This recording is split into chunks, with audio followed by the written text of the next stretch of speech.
우리는 지난주 가이사라에 도착한 바울과 바울의 일행이 선지자 아가보로부터 예루살렘에서 바울이 결박을 당하게 될 것, 그리고 결국에는 이방인들의 손에 넘겨지게 될 것, 즉 죽임을 당할 것이라는 말 그대로 충격적인 예언의 말씀을 듣게 되는 장면을 보았습니다. 해서 바울과 함께했던 일행들과 주변의 모든 사람들이 바울의 예루살렘행을 강력하게 만류하기도 했습니다. 그런 만류에도 불구하고 바울은 흔들림 없이 단호하게 예루살렘 행을 선택하는 그런 모습까지 우리가 보았습니다. 그래서 결국 일행은 여장을 꾸려서 가이사랴를 출발해서 예루살렘으로 올라갑니다. 15절 말씀 보십시오. 같이 읽죠. 시작. 이 여러 날 후에 여장을 꾸려 예루살렘으로 올라갈세.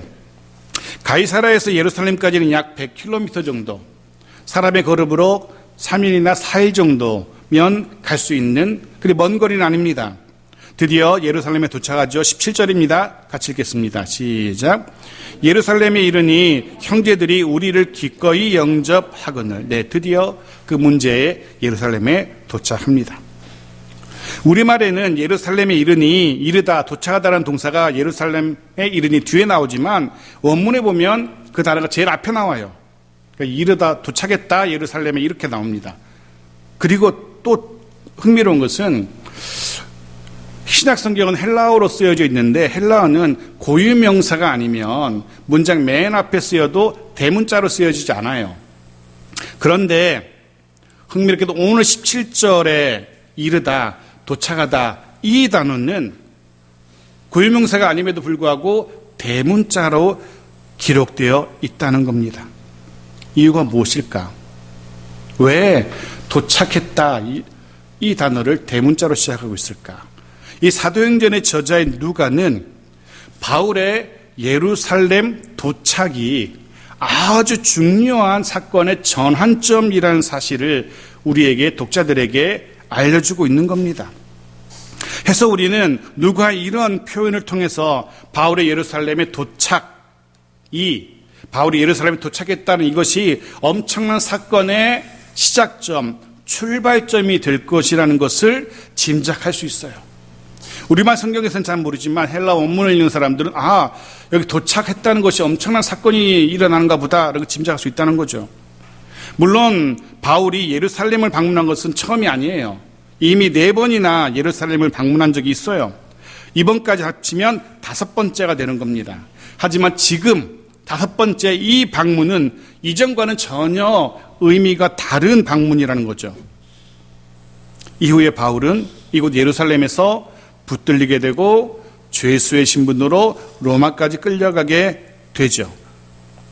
실제로 21장 후반부에 가면 바울이 체포되는 모습, 유대인들이 폭동을 일으키고 고소하는 모습, 그리고 바울이 변론하는 모습, 이런 사건들이 숨가쁘게 전개되는 것을 우리가 볼 수 있어요.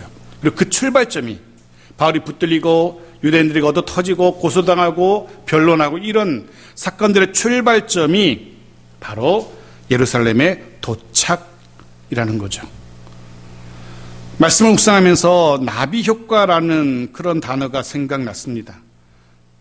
작은 선택, 작은 행동 하나가 예상치 못한 큰 결과로 다가올 수 있다는 그런 표현입니다. 바울이 예루살렘 도착, 그 별거 아닌 것 같지만 그 도착이 시발점이 되어서 엄청난 사건으로 이어지게 되는 겁니다. 그래서 그런 깨달음을 얻게 됩니다.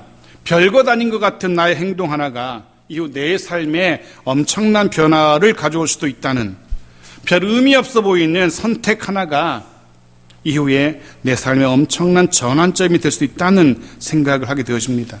해서 작은 선택이라고 생각되는, 작은 행동이라고 생각되는 하나하나에 우리는 신중할 필요가 있어요. 무엇보다 늘 기도해야 됩니다.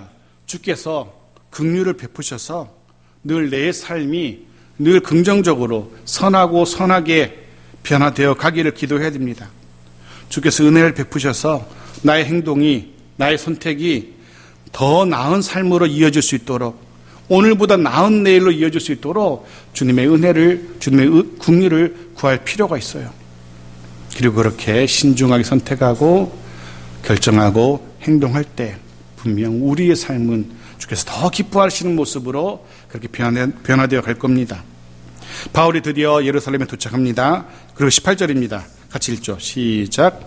그 이튿날 바울이 우리와 함께 야고보에게로 들어가니 장로들도 다 있더라. 예루살렘에 도착한 바울과 그의 일행이 예루살렘 교회를 방문합니다. 그곳에서 예수님의 동생이자 이제는 예루살렘 교회의 든든한 기둥으로 인정받고 있던 장로 야고보를, 그리고 또 다른 교회의 장로들을 만나게 됩니다. 아마도 이분들은 바울의 동행자들이 가지고 온 구제연금을 받기 위해서 모여 있었을 겁니다. 동시에 바울로부터 그동안의 선교 이야기, 즉 선교 보고를 듣기 위해서 예루살렘 교회 장로님들이 모여 있습니다. 바울이 자신의 선교 사역을 보고합니다. 19절 같이 읽죠. 시작. 바울이 무난하고 하나님이 자기의 사역으로 말미암아 이방 가운데서 하신 일을 낱낱이 말하니. 19절 없어요? 바울이 무난하고 하나님이 자기의 사역으로 말미암아 이방 가운데서 하신 일을 낱낱이 말하니. 이전에 선교 사역을 보고할 때와 마찬가지로 바울은 지난 5년 정도의 선교 사역을 보고하면서 이렇게 고백해요. 하나님이 자기의 사역으로 말미암아 어떻게 하신 것이라고. 여전히 바울은 이번 선교의 주체 역시 하나님이심을 분명히 선언하고 있는 겁니다. 선교의 주체, 주동자는 하나님이시고 자신은 그저 도구, 보조자에 불과하다는 그런 고백입니다. 한결같은 바울의 모습이죠. 하나님이 하셨습니다라는, 하나님이 하신 겁니다. 소아시아에서도 마게도냐에서도 수많은 이방인들이 복음을 듣고 주께로 돌아올 수 있었던 것, 정말 사람의 말로는 다 형용할 수 없는 수많은 놀라운 일들, 그것 하나님께서 하신 것이라는 바울의 솔직한 고백입니다. 이런 말씀을 묵상하면서 늘 기도하게 되죠. 하나님께서 우리 인생 가운데 또 우리 가정 가운데에서도 이와 같은 놀라운 일들을 행하시기를 기도할 수밖에 없습니다. 기도해야 됩니다. 그리고 바울처럼 그런 일들을 위해서 쓰임받게 되는 그런 복된 우리들 인생 되어지도록 모든 순간에 하나님이 이렇게 하셨습니다라고 감격의 고백을 할 수 있는 그런 우리 모두이기를 주의 이름으로 축원합니다. 자, 20절입니다. 같이 읽죠. 그들이 듣고 하나님께 영광을 돌리고 바울더러 이르되 형제여 그대도 보는 바에 유대인 중에 믿는 자 수만 명이 있으니 다 율법의 열성을 가진 자라. 예루살렘 교회 지도자들 장로님들의 반응을 기록하고 있어요. 첫 번째 반응은 하나님이 하신 놀라운 일들로 인해서 하나님께 영광을 돌리는 것이었습니다. 너무나 당연한 반응이겠죠. 문제는 두 번째 반응입니다. 두 번째 반응은 바울을 향한 염려였습니다. 구체적으로는 바울의 안부에 대한 걱정입니다. 한번 생각해 보십시오. 갑자기 바울의 안부를 걱정하는 이유가 무엇일까? 바울의 선교복을 듣던 장로님들이 그건 그런데 너무나 감사하고 너무나 고마운 일인데 그러나 저러나 이제 어떡하죠? 라며 바울의 안부를 염려하고 걱정하고 있어요. 이유가 무엇일까? 이유는 그 뒤에 나와요.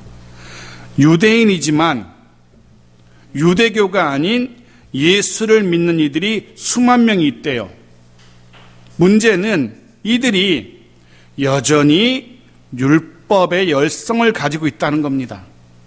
이게 왜 문제가 되냐면 율법에 여전히 열성을 가지고 있기 때문에 그에 큰 문제를 일으켜요. 이들은 복음을 믿으면서 동시에 모세 율법도 지켜야 된다라고 굳게 믿고 있었던 겁니다. 이게 왜 이들이 왜 문제가 되냐면 이들은 여전히 예수의 복음을 받아들이고 예수를 주로 고백하고 있으면서도 여전히 율법의 규례와 절기, 할례 등은 지켜야 된다라고 주장하고 있었던 거죠. 본문에 열성을 가진 자라라는 번역은 정확하게 직역을 하면 열심히 불타오르는 사람이다 이런 의미예요.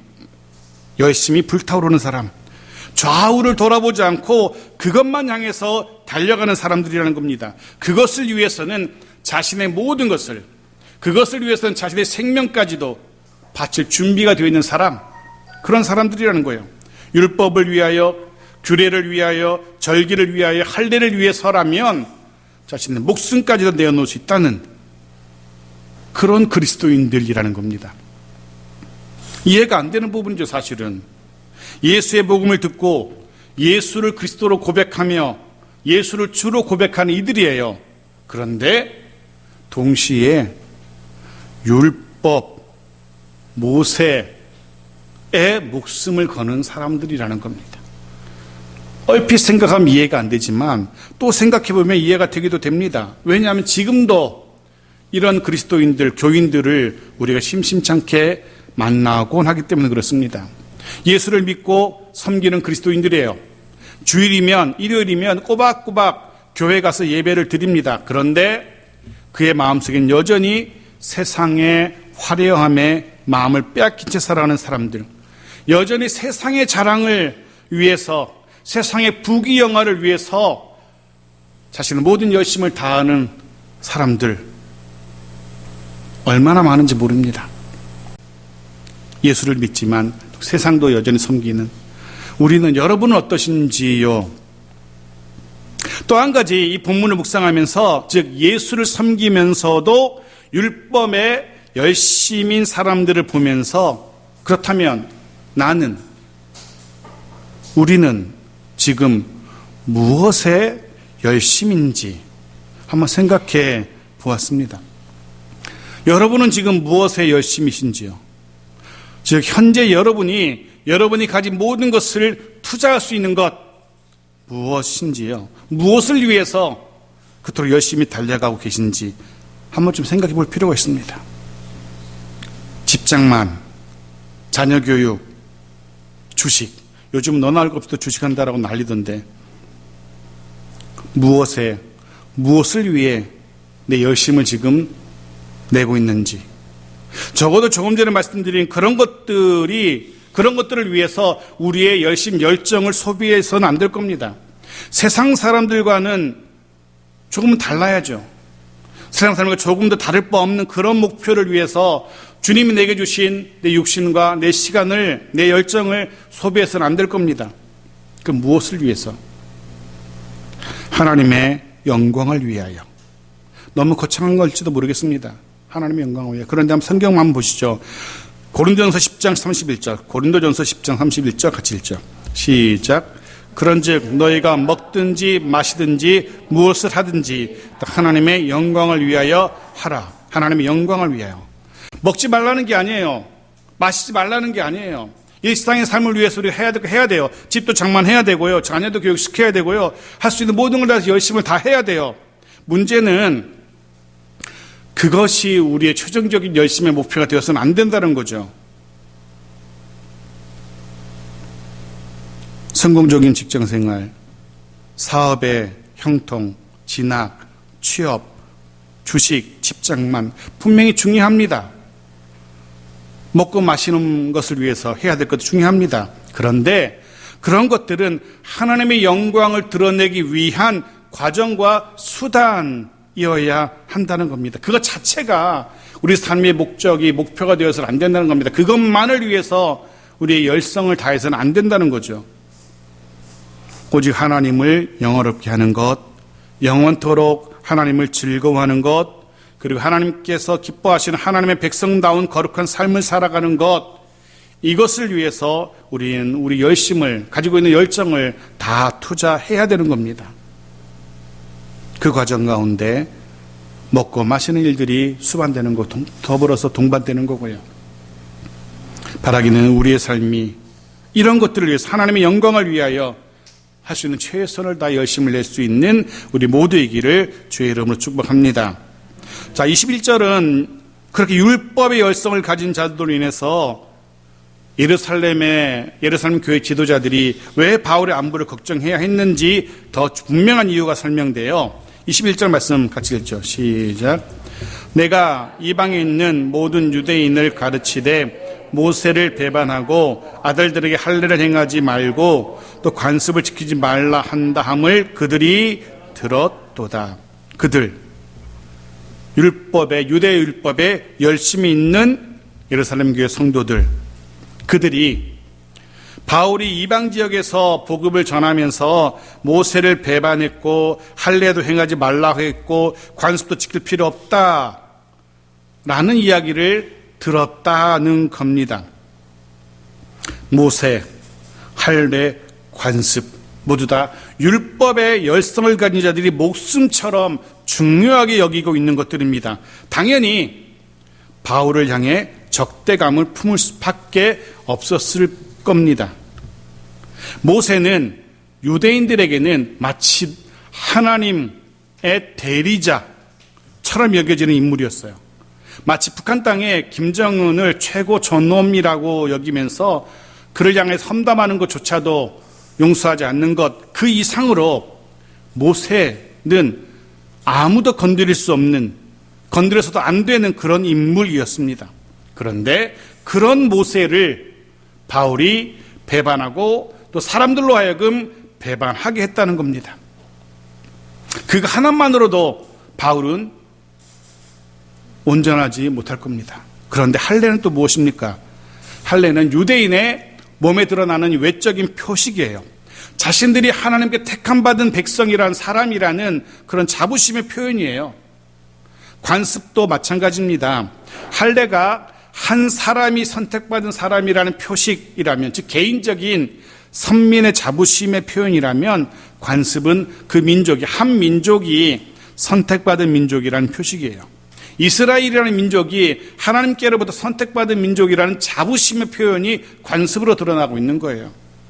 한마디로 정리하자면 할례와 관습은 자신들이 하나님의 백성이라는, 수많은 민족 중에 자신들만 선택받은 백성이라는 그런 증거, 증표였던 겁니다.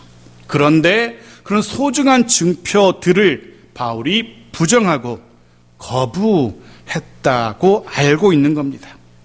물론 오해였지만 율법의 열성이 있는 유대인들은 그렇게 듣고 알고 있었던 겁니다.